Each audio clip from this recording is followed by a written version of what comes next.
की सरकार, अरविंद केजरीवाल जी की सरकार जैसा काम नहीं कर पाए तो इन पार्टियों ने षड्यंत्र रचा कि किस तरह से दिल्ली के काम रोके जाएं, क्योंकि जब अरविंद केजरीवाल जी जैसा काम नहीं कर सकते तो अरविंद केजरीवाल के काम को रोकने का प्रयास किया गया। सब दिल्ली वालों ने देखा कि एक राजनीतिक षड्यंत्र रच के दिल्ली वालों के काम रोकने के लिए अरविंद केजरीवाल जी को गिरफ्तार किया गया। जब अरविंद केजरीवाल जी जेल में थे तो लगातार दिल्ली के लोगों के काम रोके गए, बुजुर्गों की पेंशन रोकी गई, विधवाओं की पेंशन रोकी गई, रोजमर्रा के सड़कों के रिपेयर के काम रोके गए। कई लोगों को, दिल्ली सरकार के कई एम्प्लॉइज को उनकी तनख्वाह मिलनी बंद हो गई। ईवी पॉलिसी बंद से अरविंद केजरीवाल जी जेल से बाहर आए हैं तो लगातार युद्ध स्तर पर दिल्ली वालों के काम हो रहे हैं। सबसे पहला महत्वपूर्ण फैसला दिल्ली की इलेक्ट्रिक व्हीकल पॉलिसी को फिर से शुरू कर अरविंद केजरीवाल जी को जेल भेजकर इस ईवी पॉलिसी में भी पिछले 10 महीने से अड़ंगा डाला गया। पिछले 10 महीने से जो भी कोई ईवी व्हीकल खरीद रहा है उसको उस पर सब्सिडी नहीं मिल रही। जो भी कोई इलेक्ट्रिक व्हीकल खरीद रहा है उसको उस पर रोड टैक्स एग्जेम्पशन नहीं मिल रहा है। क्यों? क्योंकि ये पार्टियां जो खुद इतनी बढ़िया ईवी पॉलिसी नहीं ला पाई, अरविंद केजरीवाल की ईवी पॉलिसी रोकना चाहते। जो भी अब इलेक्ट्रिक व्हीकल्स खरीदेगा, चाहे वो 2 व्हीलर हो, 3 व्हीलर हो, गाड़ी हो, उनको फिर से रोड टैक्स का एग्जेम्पशन दिया जाएगा। दिल्ली सरकार के कैबिनेट ने 17 करोड़ का grant in aid Delhi schedule caste financial and development corporation को देने का निर्णय लिया है। Swami Vivekanand Subharti University, one of the leading universities of North India. 250 acres campus, 220 plus professional and vocational programs, 20,000 plus students, state of the art infrastructure. Come and give wings to your career with Swami Vivekanand Subharti University, where education is a passion.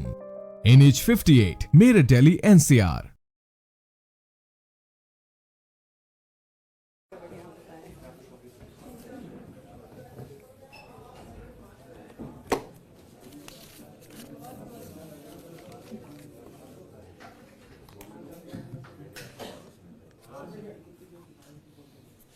पिछले 10 साल से दिल्ली सरकार, आम आदमी party की सरकार, अरविंद केजरीवाल जी के नेतृत्व में दिल्ली के लोगों के लिए हर क्षेत्र में काम करती आई है। चाहे आम इंसान की ज़िंदगी को बेहतर बनाना हो, 24 घंटे बिजली देके, घर घर पानी पहुंचा के, अच्छे स्कूल देके, मोहल्ला क्लिनिक देके, या इनोवेटिव पॉलिसीज़ के माध्यम से, चाहे door step delivery of services हो, चाहे Delhi solar policy, EV policy जैसी इनोवेटिव पॉलिसीज़ के माध्यम से दिल्ली शहर को एक मॉडर्न 21st सेंचुरी शहर बनाने के लिए हमारी सरकार लगातार काम करती आई है। दूसरी पार्टियां अपने अपने राज्यों में ना आम लोगों की जिंदगी बेहतर बना पाए, ना ही वो कोई इनोवेटिव पॉलिसीज लेकर आ पाए। दिल्ली की सरकार, अरविंद केजरीवाल जी की सरकार जैसा काम नहीं कर पाए तो इन पार्टियों ने षड्यंत्र रचा कि किस तरह से दिल्ली के काम रोके जाएं, क्योंकि जब अरविंद केजरीवाल जी जैसा काम नहीं कर सकते तो अरविंद केजरीवाल के काम को रोकने का प्रयास किया गया। सब दिल्ली वालों ने देखा कि एक राजनीतिक षड्यंत्र रच के दिल्ली वालों के काम रोकने के लिए अरविंद केजरीवाल जी को गिरफ्तार किया गया। जब अरविंद केजरीवाल जी जेल में थे तो लगातार दिल्ली के लोगों के काम रोके गए, बुजुर्गों की पेंशन रोकी गई, विधवाओं की पेंशन रोकी गई, रोजमर्रा के सड़कों के रिपेयर के काम रोके गए। कई लोगों को, दिल्ली सरकार के कई एम्प्लॉइज को उनकी तनख्वाह मिलनी बंद हो गई, ईवी पॉलिसी बंद हो गई, दिल्ली जल बोर्ड की सामान्य पानी सीवर की समस्याओं का निपटारा बंद हो गया। लेकिन दिल्ली वालों ने यह भी देखा है कि जब से अरविंद केजरीवाल जी जेल से बाहर आए हैं तो लगातार युद्ध स्तर पर दिल्ली वालों के काम हो रहे हैं। चाहे दिल्ली की सड़कें ठीक करने का काम हो, चाहे बुजुर्गों को, विधवाओं को पेंशन देने का काम हो, चाहे नई पेंशन बुजुर्गों के लिए खोलने का काम हो, चाहे जय भीम योजना को काफ़ी समय बाद शुरू करने का काम हो, अरविंद केजरीवाल जी के जेल के बाहर आने के बाद लगातार उनके मार्गदर्शन में दिल्ली सरकार युद्ध स्तर पर काम कर रही है, रुके हुए कामों को फिर से शुरू कर रही है। मुझे ये बताते हुए खुशी है कि आज दिल्ली सरकार की कैबिनेट की मीटिंग हुई, जिसमें ऐसे कई महत्वपूर्ण फैसले लिए गए जो दिल्ली के लोगों के हित में हैं और दिल्ली के लोगों के जो रुके हुए काम हैं उनको फिर से शुरू करने के लिए हैं। सबसे पहला महत्वपूर्ण फैसला दिल्ली की इलेक्ट्रिक व्हीकल पॉलिसी को फिर से शुरू करने का है। जैसा कि आप सब जानते होंगे कि 2020 में जब दिल्ली की इलेक्ट्रिक व्हीकल पॉलिसी आई अगस्त 2020 में, तो दिल्ली पूरे देश में शायद one of the first states थी जो इतनी प्रोग्रेसिव इलेक्ट्रिक व्हीकल पॉलिसी लेके आई। इस पॉलिसी का क्या नतीजा हुआ? इस पॉलिसी का नतीजा हुआ कि जहां 2019-20 में 4% से कम व्हीकल्स इलेक्ट्रिक होते थे दिल्ली में, दिल्ली सरकार की ईवी पॉलिसी आने के बाद 2023-24 का अगर हम आंकड़ा देखें तो दिल्ली में टोटल रजिस्टर होने वाले सभी व्हीकल्स में से 12% इलेक्ट्रिक व्हीकल्स थे, जो हाईएस्ट इन द कंट्री है। यानी किसी भी और राज्य में इतना high percentage of electric vehicles registration नहीं था, नंबर 1। और ये नेशनल एवरेज जो 6% है उसका दुगना है। तो दिल्ली की अरविंद केजरीवाल जी की ईवी पॉलिसी देश भर में सराही गई, और ये तो सिर्फ 2 व्हीलर्स 3 व्हीलर्स और गाड़ियों के लिए पॉलिसी थी। ईवी बसेस खरीदना तो इससे बिल्कुल अलग था। लेकिन अरविंद केजरीवाल जी को जेल भेजकर इस ईवी पॉलिसी में भी पिछले 10 महीने से अड़ंगा डाला गया। पिछले 10 महीने से जो भी कोई ईवी व्हीकल खरीद रहा है उसको उस पे सब्सिडी नहीं मिल रही है। जो भी कोई इलेक्ट्रिक व्हीकल खरीद रहा है उसको उस पर रोड टैक्स एग्जेम्पशन नहीं मिल रहा है। क्यों? क्योंकि ये पार्टियां जो खुद इतनी बढ़िया ईवी पॉलिसी नहीं ला पाई, अरविंद केजरीवाल की ईवी पॉलिसी रोकना चाह रही थी। लेकिन मुझे खुशी है इस बात की कि आज फिर से दिल्ली सरकार के कैबिनेट ने ईवी पॉलिसी स्टार्ट करने का निर्णय लिया है। तो अगर कोई भी ऐसा व्यक्ति है जिसने 1 जनवरी 2024 के बाद इलेक्ट्रिक व्हीकल खरीदे हैं, तो उनको जो सब्सिडी उस समय नहीं भी मिली थी, अब वो सब्सिडी हर उस 2 व्हीलर 3 व्हीलर के ओनर को दी जाएगी। दूसरी बात, जो भी अब इलेक्ट्रिक व्हीकल्स खरीदेगा, चाहे वो 2 व्हीलर हो 3 व्हीलर हो गाड़ी हो, उनको फिर से रोड टैक्स का एग्जेम्पशन दिया जाएगा। ईवी पॉलिसी को 30 मार्च 2024 तक एक्सटेंड किया गया है, और मैं सभी दिल्ली वालों से ये आग्रह करना चाहूँगी कि जितने ज़्यादा से ज़्यादा लोग इलेक्ट्रिक व्हीकल्स खरीदेंगे, उतना ज़्यादा से ज़्यादा दिल्ली शहर प्रदूषण से लड़ पाएगा। दिल्ली सरकार प्रदूषण के खिलाफ इस युद्ध में प्रतिबद्ध है और ईवी पॉलिसी इसका एक बहुत महत्वपूर्ण हिस्सा है। अभी चल रही है पीसी। दूसरा एक इम्पॉर्टेंट डिसीजन जो आज कैबिनेट में लिया गया, दिल्ली सरकार ने एक Delhi schedule cast SC ST OBC minorities handicapped के लिए एक फाइनेंशियल एंड डेवलपमेंट कॉरपोरेशन है। ये corporation SC ST OBC minority handicapped लोगों को लोन्स देती है कि वो अपना कुछ बिजनेस सेटअप कर सके। लेकिन जो साजिश दिल्ली सरकार के खिलाफ रची गई, जो तनख्वाहें रोकी गईं, उसमें DSF DC भी शामिल था। यहाँ के 125 एम्प्लॉयज़ को जनवरी फरवरी के महीने से अपनी तनख्वाह नहीं दी जा रही थी। हर बार इनको तनख्वाह देने की फाइल आगे बढ़ाई जाती थी तो उसमें कोई ना कोई अड़ंगा डाल दिया जाता था। लेकिन मुझे खुशी है इस बात की कि आज दिल्ली सरकार के कैबिनेट ने 17 करोड़ का grant in aid Delhi schedule caste financial and development corporation को देने का निर्णय लिया है। तो जिन जिन लोगों की भी इस कॉरपोरेशन में तनख्वाह रुकी हुई थी, जनवरी फरवरी के महीने से आज तक की तनख्वाह उन्हें दी जाएगी और आने वाले समय के लिए भी उनको तनख्वाह हर महीने बिना रुके हुए मिलेगी। ना सिर्फ इतना, इस कॉरपोरेशन को कैसे रिवाइव किया जा सके, कैसे SC, ST, OBC, हैंडीकैप्ड लोगों को ज़्यादा लोन और इकोनॉमिक डेवलपमेंट के लिए इंसेंटिव्स दिए जा सके, इसके लिए भी आज कैबिनेट ने फैसला लिया। तीसरा, आज कैबिनेट ने एक महत्वपूर्ण निर्णय लिया है। गुरु नानक आई हॉस्पिटल में, गुरु नानक आई सेंटर में एक ऑप्टोमेट्री ट्रेनिंग विंग की शुरुआत करने का। जैसा आप जानते हैं, गुरु नानक आई हॉस्पिटल सिर्फ दिल्ली के नहीं, देश के प्रीमियर आई हॉस्पिटल्स में से एक है।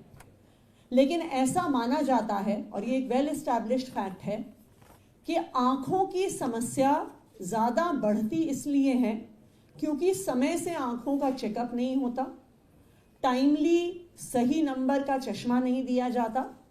अगर जो ऑप्टोमेट्रिस्ट का काम हो, जो आंखों को चेक करता है, चश्मा प्रिस्क्राइब करता है, अगर वो सही तरीके से होता है तो सीवियर आई डिसऑर्डर्स की संख्या बहुत कम हो जाएगी। दिल्ली सरकार हमेशा से दिल्ली के लोगों को अच्छी स्वास्थ्य सुविधा देने के लिए प्रतिबद्ध है और इसी के तहत आज ये एक optometry training wing Guru Nanak eye hospital में खोला जा रहा है, जहां पे 4 साल का बैचलर्स ऑफ ऑप्टोमेट्री प्रोग्राम शुरू किया जाएगा। ये दिल्ली सरकार का दूसरा ऐसा प्रोग्राम है। एक bachelor of optometry programme Delhi की Delhi skill and entrepreneurship university में ऑलरेडी चलता है और अब ये ऑप्टोमेट्री की बैचलर्स हमारे गुरु नानक आई सेंटर में भी चलाई जाएगी।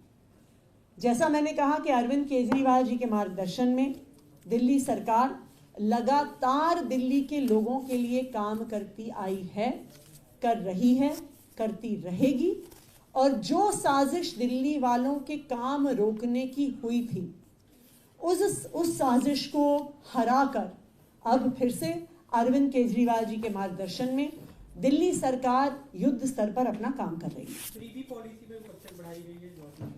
ईवी पॉलिसी 30 मार्च 2025 तक बढ़ाई गई, 31 मार्च। हमें कितनी सब्सिडी ईवी पर मिल रही है, उसको अगर वो मिल जाए। और दूसरा, ये कब से रुका रहा था? कितने ऐसे वाहन हैं जिनको ये सब्सिडी और रोड टैक्स रिडक्शन नहीं मिला?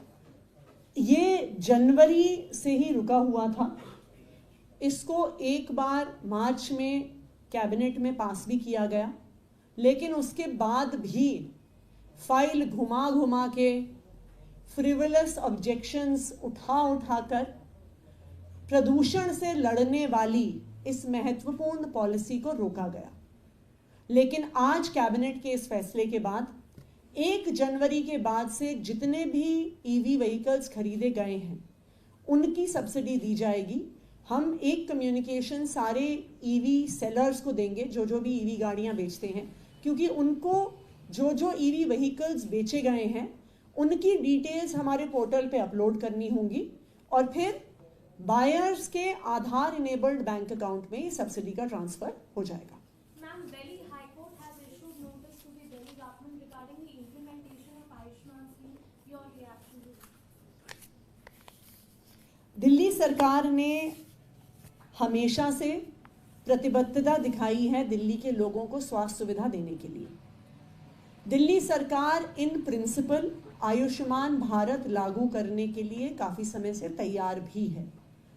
लेकिन एक समस्या जो हम हाईकोर्ट के सामने रख भी रहे हैं, आज उसकी हियरिंग भी है, कि दिल्ली सरकार जो स्वास्थ्य सुविधा देती है और आयुष्मान भारत जो स्वास्थ्य सुविधा देती है उसमें कुछ कॉन्ट्रडिक्शंस हैं।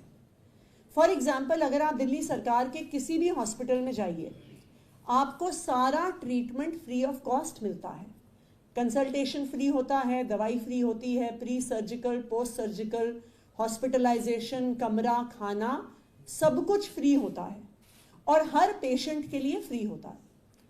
आयुष्मान भारत में एक तो एक लिमिटेड नंबर ऑफ कैटेगरीज हैं कि अगर आप एक रैग पिकर हैं, आप कॉबलर हैं, आपके 10-12 कैटेगरीज हैं जिसमें आप आयुष्मान भारत में आपको हेल्थ इंश्योरेंस मिलता है, नंबर 1। नंबर 2, उसमें बहुत सारी एक्सक्लूजन्स हैं। अगर मेरे घर में फ्रिज है तो मैं आयुष्मान भारत के तहत इंश्योरेंस नहीं ले सकती। अगर मेरे पास 2 व्हीलर, 3 व्हीलर या 4 व्हीलर है तो फिर मैं आयुष्मान भारत का फ़ायदा नहीं उठा सकती। अगर मेरे पास पक्का घर है तो मैं आयुष्मान भारत का फ़ायदा नहीं उठा सकती। सेकेंड एक इंपॉर्टेंट कॉन्ट्रडिक्शन ये है कि आयुष्मान भारत किसी भी एक परिवार पर 5 लाख प्रति साल की कैपिंग लगाता है। तो अगर परिवार का एक सदस्य बीमार हो जाए और उसको 10 लाख रुपए का खर्चा आ जाए तो पहले तो 5 लाख उनको उसमें से देने पड़ेंगे, और अगर उसके बाद परिवार का कोई दूसरा सदस्य बीमार हो जाए तो उनको उसमें भी कोई फायदा नहीं मिलेगा। लेकिन आज की स्थिति में अगर परिवार के 2 सदस्य भी दिल्ली सरकार के हॉस्पिटल में एडमिट हो, चाहे 5 लाख खर्चा आए, चाहे 10 लाख आए, चाहे 50 लाख आए, सारी treatment free of cost available है। तो अब जो इम्प्लीमेंटेशन की समस्या है वो ये है कि जब दिल्ली सरकार सारी सुविधा हॉस्पिटल में फ्री दे रही है तो जो एक्सक्लूजन्स आयुष्मान भारत में हैं उसको कैसे हम इनकॉर्पोरेट करें, क्योंकि किसी से भी हम फ्री मेडिकल केयर हटाना नहीं चाहते।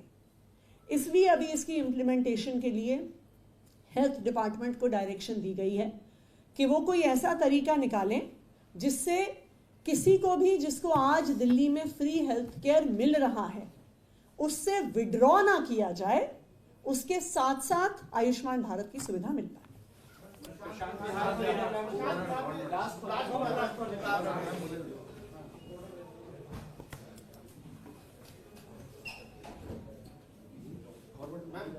विहार में अभी एक संदिग्ध हालत में धमाका हुआ है, लो इंटेंसिटी का ये ब्लास्ट बताया जा रहा है, लगभग 11:45 की घटना है।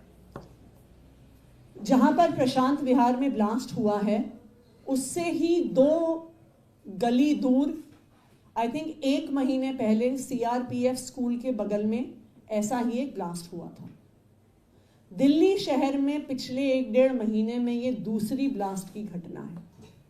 दिल्ली में लगातार चाहे एक्सटॉर्शन हो, चाहे गोलियां चलना हो, चाहे मर्डर हो, रोज रोज ऐसी घटनाएं सामने आ रही हैं। आज के ही पेपर में आया कि पंचशील एन्क्लेव में किसी बुजुर्ग को चाकू मार के खत्म कर दिया गया। कुछ दिन पहले मैं खुद सुंदर नगरी के इलाके में गई थी जहां पे एक युवा को चाकू घोप घोप के खत्म कर दिया। राजौरी गार्डन के बर्गर किंग के अंदर गोलियां चल गईं। नांगलोई के एक शोरूम के बाहर गोलियां चल गईं। ये breakdown of law and order जो दिल्ली में हो रहा है, इसके लिए देश के गृह मंत्री अमित शाह जी और उनकी पार्टी भारतीय जनता पार्टी जिम्मेदार है। दिल्ली में भारतीय जनता पार्टी की केंद्र सरकार के पास सिर्फ एक जिम्मेदारी है कि दिल्ली में कानून व्यवस्था को बनाए रखें। बाकी सारी जिम्मेदारी बिजली, पानी, स्कूल, अस्पताल, सड़क, फ्लाईओवर, वो सब दिल्ली की चुनी हुई सरकार के पास है। भारतीय जनता पार्टी के पास एक काम है, अमित शाह जी के पास एक काम है, लेकिन उनके घर के ही 5 किलोमीटर, 10 किलोमीटर, 20 किलोमीटर की रेडियस में रोज एक्सटॉर्शन कॉल्स आ रही हैं, रोज गोलियां चल रही हैं और अब बॉम्ब ब्लास्ट होने लगे। आज दिल्ली 90s के अंडरवर्ल्ड वाले बंबई की तरह हो गया है, जिसके बारे में हम फिल्मों में देखते थे, सुना करते थे कि बिजनेसमैन को धमकियां आ रही हैं कि अगर पैसे नहीं दिए तो तुम्हारे बच्चे को किडनैप कर लूंगा। जहां दिन दहाड़े बुजुर्गों पे गोली चल रही है, जहां दिन दहाड़े चाकू से घोंप कर युवाओं को मारा जा रहा है, तो मैं भारतीय जनता पार्टी से ये कहना चाहूंगी कि अगर देश के गृह मंत्री को चुनाव प्रचार से फुर्सत मिले, झारखंड में चुनाव प्रचार, महाराष्ट्र में प्रचार, हरियाणा में प्रचार, उसी में उनकी सारी ऊर्जा जा रही है। अगर उन्हें चुनाव प्रचार से फुर्सत मिले तो वो दिल्ली वालों की सुरक्षा के बारे में भी सोचें।